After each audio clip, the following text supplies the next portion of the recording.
I have known this guy for more than a decade. He's kind of a big deal around here. This is Doug Wolz. He's the president of IndyCar.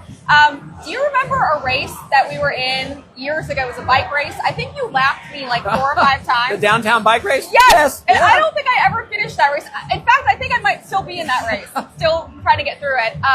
We've had a lot of fun over the years. I've been watching you work your tail off to build this into what it is today. It is sold out on race day.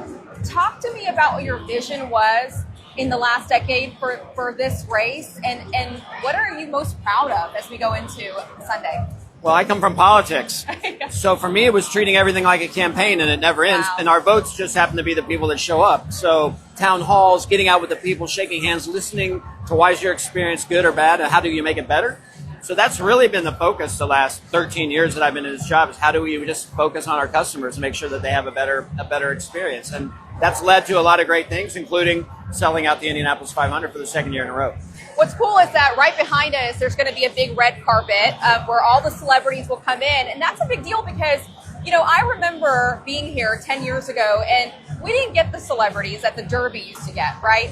But now everybody comes here. They want to be here. So talk to me about what people will see here on Sunday, what's changed, what's new, what can they expect that maybe they wouldn't find on TV, but is here in person. Why they should come here and see the race in person? The Kentucky Derby analogy is a perfect one. The Kentucky Derby is a horse race, but it's so much more. And so for us, the Indy 500 is the same. It is a car race, but it's so much more. It is the celebrity. It is all the pre-race ceremony. You know, the traditions that take place here. And that, I love working with the Kentucky Derby because they kick the month of May off, and then we end the month of May.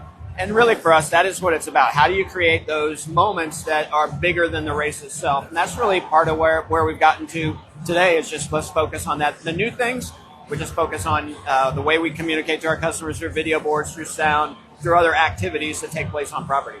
You are such a busy guy. I always say that you're the second busiest guy that I know. The first is, of course, Donald J. Trump.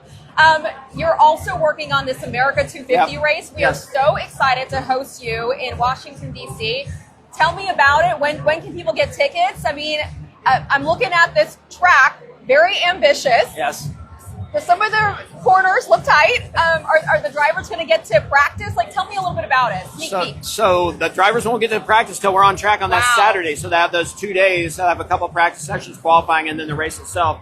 So they'll do some simulator work. So somebody will try and create it in a sim so they at least have some idea. But it's going to be brand new.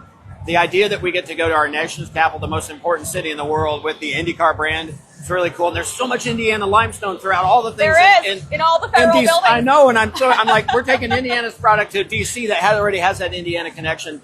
So really looking forward to being there.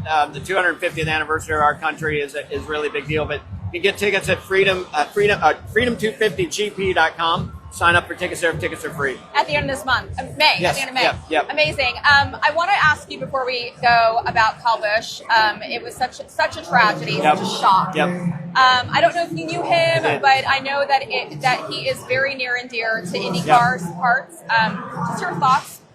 Well, the NASCAR race, we have a NASCAR race here every year, and he won our Brickyard 400 2 times. He was so good here at the Indianapolis Motor Speedway. He was trying to figure out how to actually run the Indy 500 like his brother Kurt had done, and wanted to do the double. We actually were talking with him about even doing it this year. So the fact that there's another driver that wanted to cross over, the fact he's won here, the fact he's such a big superstar in our sport, it's really a sad day for all of us in the sport. I know he'll be celebrated at the F1 race, at the race here, and at Charlotte on Sunday. Yeah, and I'm sure all the drivers will be thinking about him this Sunday. It's going to be really special, and we look forward to it. Thanks, Doug. Yeah, thank you. Great to see you. Yep.